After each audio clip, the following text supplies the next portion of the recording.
हटे राम तब लखन ने छुए भरत के पांव, रामा छुए भरत के पांव, साथ साथ वो धनुष भी गिरा छूट उस ठाव।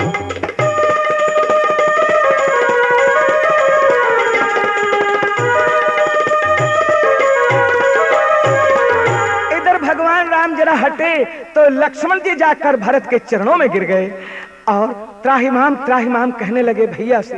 साथ ही साथ वो धनुष भी गिरा है जो उनके हाथ पर था। ये राम भी देख रहे थे धीरे धीरे। लक्ष्मण की ये भावना देखकर भगवान थोड़ा मुस्कुरा उठे। क्या ये देख हंसी मन ही मन में राघव को आई थोड़ी सी, आंचल की ओट मैथिली भी उस क्षण मुस्काई थोड़ी सी।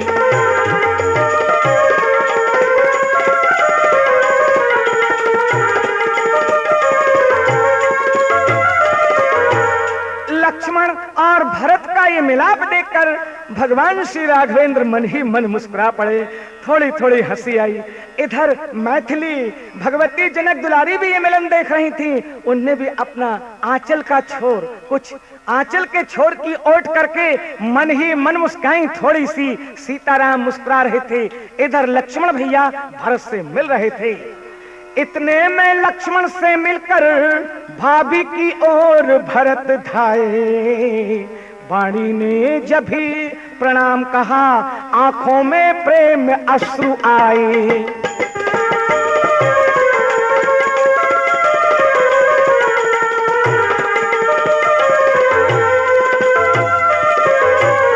इतने में लक्ष्मण से मिलकर भरत भाभी सीता की तरफ दौड़ रहे हैं।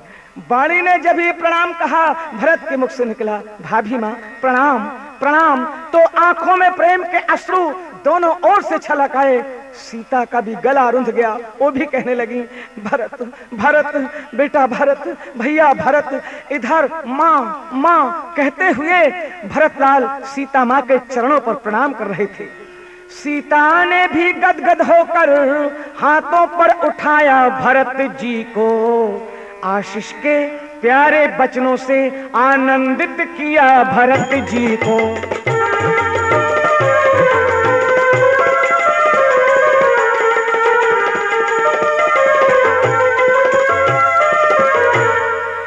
इतने में भगवती सीता ने भरत जी को अपने हाथों से उठा लिया। प्यार के स्नेह के वचन कहे।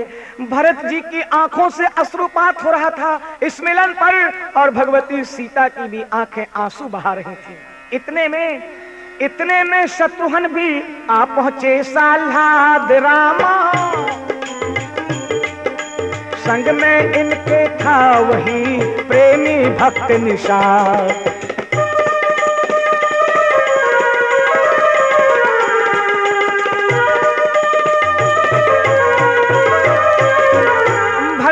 के बाद शत्रुघ्न भी भैया राम तथा जनक दुलारी को प्रणाम कर रहे हैं। उनसे भी वैसा ही आह्लाद साल्हाद चल रहा है। शत्रुघ्न के साथ निषाद भी था, प्रेमी भक्त निषाद भी था। उसने भी प्रभु को, सीता माता को, अन्य सभी लोगों को प्रणाम किया और वो भी इस मुलाकात में सम्मिलित हुआ। उससे मिलकर जब सुना और लोग हैं साथ रामा, तब आगे बढ़ राम ने गुरु को नाया मात।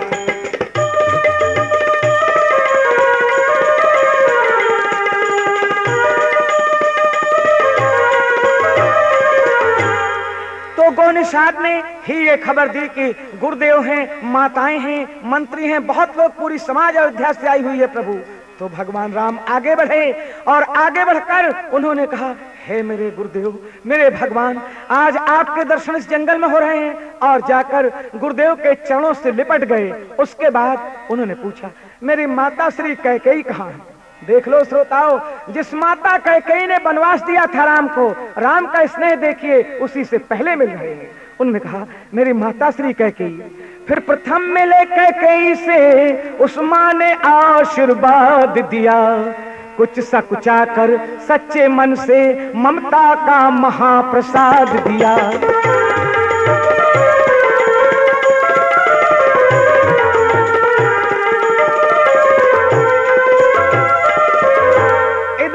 भगवान सबसे पहले कैकेयी माता से मिलते हैं, उनसे आशीर्वाद लिया, फिर सभी माताओं से मिलते हैं, सुमित्रा जी से, कौशल्या से, आदर के सहित उनके चरणों में प्रणाम करते हैं। जब सबसे मिलकर लखन लाल जी भेंटे निज माता सुमित्रा से, उस तरफ प्रेम के आंसू ही उन आंखों के भीतर आ गए, उस तरफ छातियों से माँ की ममता का दूध उतर आया।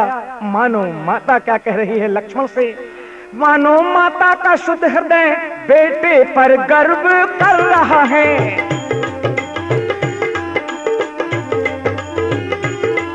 कहता है अब विश्वास हुआ बेटा तू मेरा बेटा है।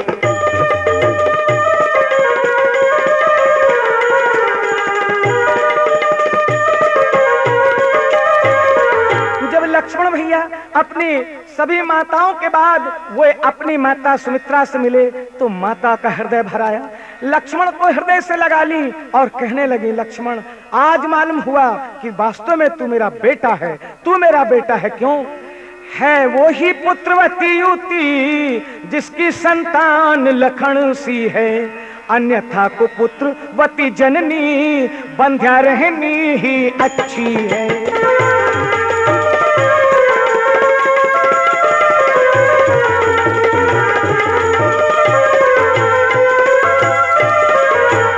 लक्ष्मण तूने माता का भी नाम ऊंचा किया है। अरे पुत्रवती युवती तो वो कहलाती है क्या? पुत्रवती युवती जग सोई,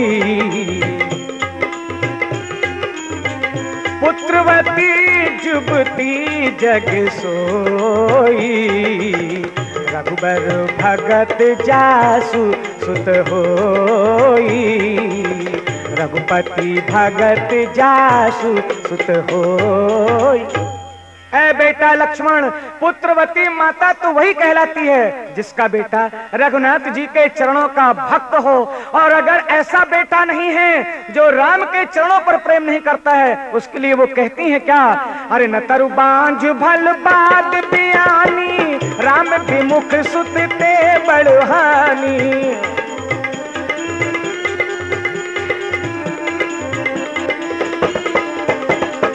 न तरु बांझ भल बाद बियानी, राम विमुख सुत ते बड़हानी। न तरु बांझ भल बाद बियानी, राम विमुख सुत ते बड़हानी। ऐ बेटा लक्ष्मण, तुमने मेरी कौख को धन्य कर दिया है। बेटा हो तो तुम्हारे जैसा, क्योंकि पुत्रवती माँ वही कहलाती है जिसका बेटा भक्त होता है।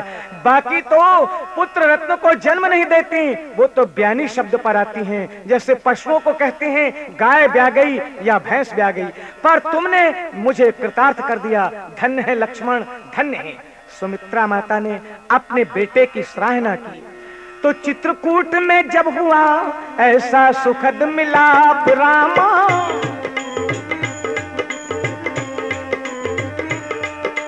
अवधपुरी लज्जित हुई उधर आप ही आप।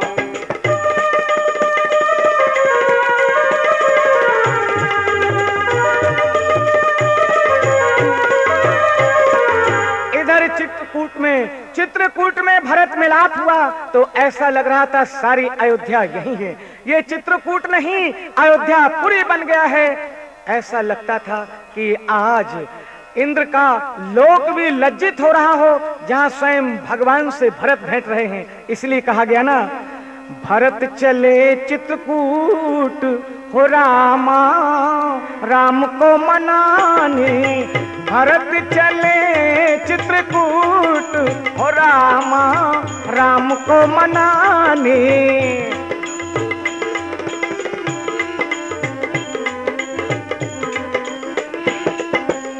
राम को मनाने, हाँ हाँ राम को मनाने, राम को मनाने, राम को मनाने। भरत चले चित्रकूट हो रामा, राम को मनाने। भरत चले चित्रकूट हो रामा, राम को मनाने। और भरत ने राम को मना ही लिया। सभा चल रही थी, भरत संकोची थे, कुछ कह नहीं सकते थे। भरत की इच्छा थी कि मैं वन में रहूं और भैया राम तथा लक्ष्मण, माता श्री जनक दुलारी वो लौटकर अयोध्या चले जाएं, वहां का राज संभालें। लेकिन राम भैया के सामने कभी उन्होंने ऊंचे स्वर में नहीं बोला था। बड़ा संकोची स्वभाव था भरत भैया का। राम के तो वो हृदय थे, अगर ये कहा जाए तो अतिशय युक्ति न होगी। श्रोताओं, संपूर्ण अयोध्या कांड में भरत जी का चरित्र प्रधान है। मैं तो ये कहूंगा कि संपूर्ण रामचरितमानस में भरत चरित्र अगर निकाल लिया जाए तो रामायण उसी तरह हो जाएगी जैसे मनुष्य के शरीर से आत्मा निकल जाए। ऐसा चरित्र है उनका, बड़े गूढ़ विचार हैं उनके, बड़े गूढ़ रहस्य हैं उनके। इधर भरत लाल के मन में आया कि कुछ कहूं प्रभु से, पर हिम्मत नहीं पड़ रही है। तब तक खबर आई कि जनक राज भी आ रहे हैं। बस इतना सुनते ही पूरा दरबार उनके लिए स्वागत की तैयारी में जुट गया। देखें वो क्यों चले आ रहे हैं। इधर राम भी असमंजस में पड़े कि सीता को इस हालत में देखकर सीता के पिता श्री जनक जी के ऊपर क्या गुजरेगी, पर नहीं, वो तो आ रहे थे कि अयोध्या के लोग गए हैं तो मैं भी जाऊंगा जहां मेरे बेटी और दामाद हैं। तो मिथिला के नाथ जनक जी ने जब पांव धरा उस पृथ्वी पर, तब शीश झुकाकर हाथ बढ़े शिष्टाचारों पर मिलनी पर।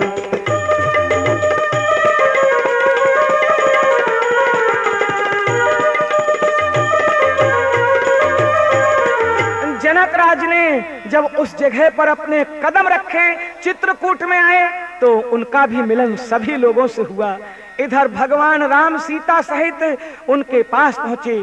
भगवती सीता ने अपने पिता देवश्री को प्रणाम किया और आंखों से आंखें जब मिली भगवती सीता की अपने माता पिता से तो उनकी आंखें भर आईं। लेकिन जनक ने कहा, वाह बेटी, तेरा ये जोगन का रूप नहीं, तेरा ये बनवासी रूप नहीं, सच मानो तो तुम्हारा ये राजसी रूप है। क्यों? पुत्री तूने कर दिए चारों वंश पवित्र, हाँ, चारों वंश पवित्र। आज सुनहरा हो गया तेरा चित्र चरित्र।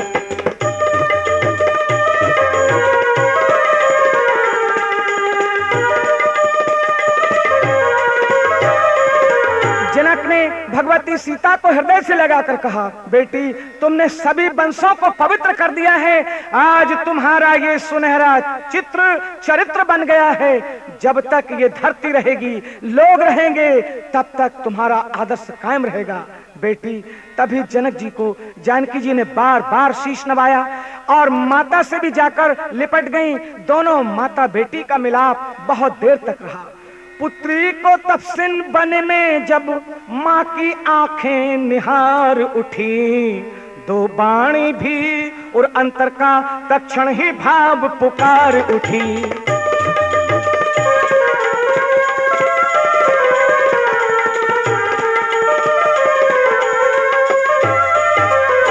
जानकी जी की माता श्री ने जानकी जी को तपस्विनी के रूप में देखा। उन्होंने अपनी आंखों से अपनी बेटी को इस रूप में देखा तो वाणी भी कुछ कहने को तत्पर हो उठी। क्या कहने लगी? सीता जी की माता सुनैना जी क्या कहने लगी? है नहीं गेरुआ पट तेरा, सौभाग्य सिंदूर माथ में है सूर्य वंश में सूर्य राम, तो तू लालिमा साथ में है।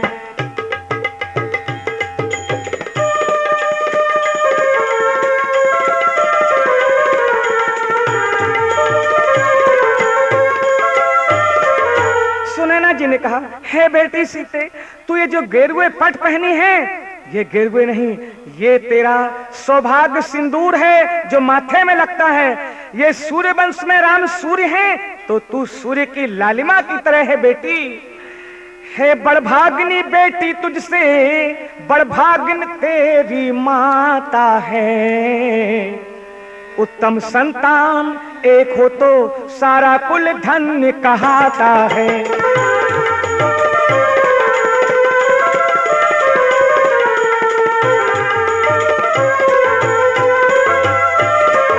सुनैना जी ने सीता जी की प्रशंसा करते हुए कहा, हे बेटी, बड़भाग्नि है तू और बड़भाग्नि है तेरी ये माता। तेरे जैसी संतान ईश्वर सबको दे। अगर एक संतान उत्तम हो जाती है तो सारा कुल पवित्र हो जाता है। बेटी, तूने हम सबको पवित्र कर दिया। बेटी, बेटा तो एक ही खानदान का होता है, लेकिन बेटी दो खानदानों की होती है। तूने आज संसार को ये दिखा दिया है कि वास्तव में पति प्रेम क्या होता है, पति के साथ नारी के कर्तव्य क्या होते हैं, ये तूने समझा दिया है सीते। संसार को तूने एक उदाहरण दिया है। धन्य है बेटी, धन्य है तुझे सीते, धन्य है। इधर सीता माता और उनकी माता श्री के मिलन के बाद तत्काल दरबार किया गया कि आगे क्या किया जाए। दरबार में भरत की ओर से गुरुदेव ने ही ये शब्द कहे कि श्री राम, भरत भैया आपको मनाने के लिए आए हैं और वापस अयोध्या लिवा लेने के लिए आए हुए हैं। हम सब लोगों की भी इच्छा है कि आप अयोध्या लौट चलें। अगर ऐसा नहीं होता है तो भरत और शत्रुघ्न वनवास में रहें, आप चलें। इस प्रकार प्रतिज्ञा भी पूरी हो जाएगी। तो गुरु बोले, इस बात का है ये सुगम उपाय रामा,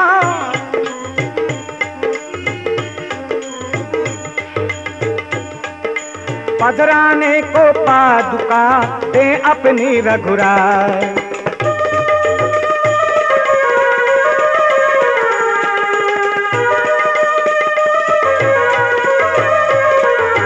तभी भगवान श्री राम ने हाथ जोड़ करके कहा, हे गुरुदेव, आप तो जानते हैं कि रघुकुल तो प्रतिज्ञाओं पर मरता चला आ रहा है। सब कुछ चला जाए लेकिन वचन न जाने पाए। मेरा स्वभाव संकोची है। भरत भैया को मैं किस वजह से नहीं करूंगा ये मैं सोच रहा हूँ। इसलिए मेरा निवेदन है कि हमें अपनी प्रतिज्ञा पूरी करने दिया जाए। तब तक भरत भैया अयोध्या में ही रहें और वहां का राजपाट संभालें।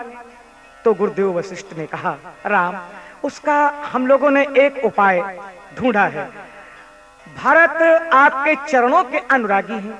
आपके चरणों के बिना उन्हें सब कुछ सूना लगता है, इसीलिए तो वो यहाँ तक आए हुए हैं। तो आप कृपा करके भरत भैया को अगर ये कह रहे हैं, ये आज्ञा दे रहे हैं, तो अपने चरणों की खड़ाउएं भी भरत जी को प्रदान करें, ताकि वो वहां की राजगद्दी पर स्थापित कर दें। तो यही समझा जाएगा कि आप ही बैठे हुए हैं और वो राज्य का सारा प्रबंध देखेंगे। ये विचार सभी को पसंद आया गुरुदेव का। उन्होंने कहा, भगवान श्री राम ने कहा, भगवान यदि आप आज्ञा दे रहे हैं तो ऐसा ही होगा, जरूर होगा। तो रघुवर ने जब भी पादुका दी, स्वीकार भरत ने की सिर पर। कुछ बल आया, कुछ बोझ पड़ा, कुछ सेवाएं बैठी सर पर।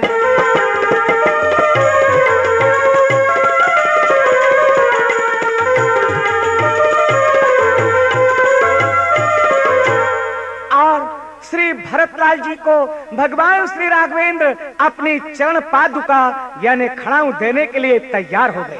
पर श्रोताओं, एक विषय थोड़ा सा और लेके चल रहे हैं, 2 मिनट का है, सुनिए। भगवान राम ना तो खड़ाऊ पहनकर वनवास आए थे और ना ही पांव में कोई जूतियां पहनकर आए थे। तो भगवान के पास खड़ाऊएं कहाँ थी जो दे रहे हैं, कहां से दे रहे हैं? प्रश्न ये है। बहुत लोगों ने प्रश्न उठाया। तो इस शंका का समाधान ये है कि जब भगवान को मनाने के लिए भरतलाल चले, क्योंकि राज तिलक उन्हें करना था चित्रकूट में ही, तो भरत भैया ने जितनी सामग्रियां थी राज तिलक की, उनके साथ साथ खड़ाउएं भी रख ली थी उसी सामग्री में, और भगवान को जाकर उन्होंने वहां वो अर्पण कर दिया था। वही खड़ाउएं भगवान ने अपने हाथ में लेकर भरत जी को वापस दी थी। राम खड़ाऊ पहनकर जंगल में नहीं गए थे। इधर भरतलाल ने उन खड़ाउओं को अपने हाथों पर लिया, आंखों से लगाया, सर में लगाया, और उन्हें लगा ये साक्षात प्रभु हैं, ये श्री राम हैं। इस प्रकार खड़ाउएं लेने पर, अपने हृदय से लगाने पर उन्हें बड़ी शांति मिली।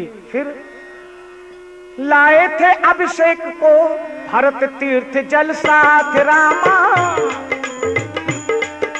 भरत कूप निर्मित किया उससे अपने हाथ।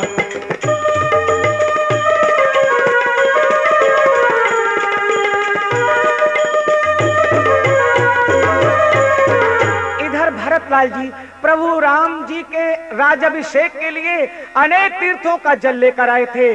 वो भरत ने क्या किया, उसको कूप में ही डाला और भरत कूप निर्मित हो गया। इतना सब करके प्रभु को प्रणाम करके अयोध्या वासियों का ये दल वापिस अयोध्या लौट चला। तो शुभ दिन शुभ नक्षत्र में उत्सव रचा महान रामा, सिंहासन पर पादुका पधराई सभी धाम।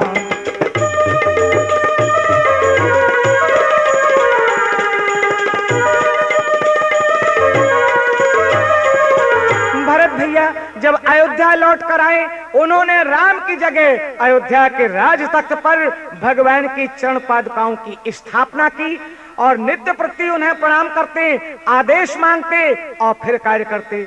लेकिन वो अयोध्या में नहीं रहे, वहां से कुछ दूर चलकर एक नंदी ग्राम आश्रम था।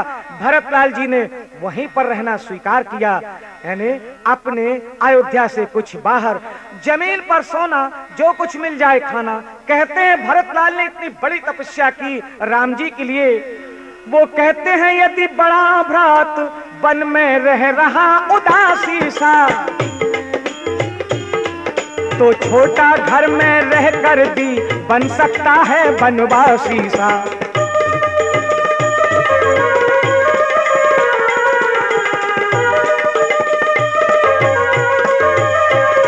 भरतलाल भी वनवासियों की तरह कपड़े पहनकर नंदीग्राम आश्रम पर रहे। उन्होंने सोचा जब मेरे बड़े भैया वनवास में वनवासी बनकर के रह सकते हैं, तो मैं तो छोटा हूँ, क्या मैं घर में वनवासी बनकर नहीं रह सकता? ये सोच भरत वैसे ही वस्त्र पहन लिए और जमीन पर सोने लगे। मैंने तो सुना है कि भरत भैया ने कुछ दिनों तक तो केवल पानी का आहार किया है, कुछ दिनों तक हवा खाई है। इस तरह अपने को तप में उन्होंने तपा दिया है। तो गुरुद्विज मंत्री अनुज को सौंप राज का काम रामा,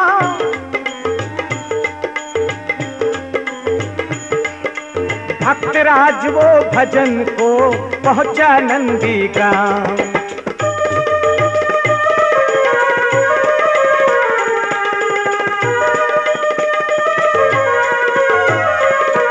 इधर भरत भैया अयोध्या का पूरा कार्य मंत्री और अन्य प्रजाजनों को सौंपकर बस वो तो नंदीग्राम में वनवासी मूर्ति बनाए हुए, और यही मंत्र था उनका, आठों याम राम राम श्री राम, राम राम श्री राम, उठते बैठते चलते फिरते यही उनका नाम बना।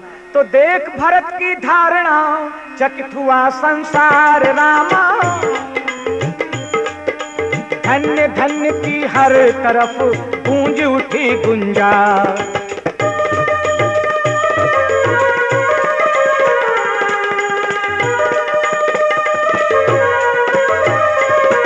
भरतलाल की ये धारणा देखकर, ये विचार देखकर, ये त्याग देखकर धन्य है भरतलाल, चारों ओर उन्हीं की सराहना हो रही है। इधर माँ की इच्छा से रघुवर ने नाता गद्दी से तोड़ा है, नाता गद्दी से तोड़ा है, पर तुमने अपनी इच्छा से ये राजपाट सब छोड़ा है, ये राजपाट सब छोड़ा है। लोग कहते माँ की इच्छा से श्री राम ने राजगद्दी छोड़ दी अयोध्या की, पर भैया भरत तुम तो धन्य हो, तुमने अपनी इच्छा से राजपाट छोड़ दिया। इससे लगता है प्रभु श्री राम से भी तुम्हारा त्याग कहीं आगे है। धन्य है भरतलाल। इस कारण मत है जनता का, जन हुआ जनार्दन से ऊंचा, जन हुआ जनार्दन से ऊंचा। हे भरत तुम्हारा ए चरित्र है श्री रघुनंदन से ऊंचा, है श्री रघुनंदन से ऊंचा। इसलिए इस कारण जनता का मत है कि आज ये भरत जनार्दन परमात्मा श्री राम से भी ऊंचे हो गए। हे भरत तुम्हारा ये चरित्र श्री रघुनंदन के चरित्र से भी कहीं ऊंचा है। धन्य श्रोताओं, एक बार जय बोलेंगे, बोल भरत भैया की जय। तो कहे सुने जो प्रेम से ये आदर्श चरित्र रामा, ये आदर्श चरित्र, निश्चय राधे श्याम हो उनका जन्म पवित्र।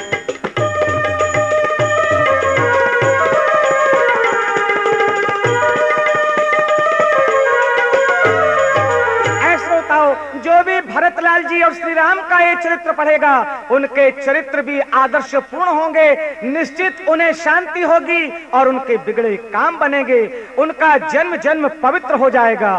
तले भूमि के कुश बिछा ले समाधि अभिराम रामा, सुमर रहे थे श्री भरत इस प्रकार प्रभु नाम।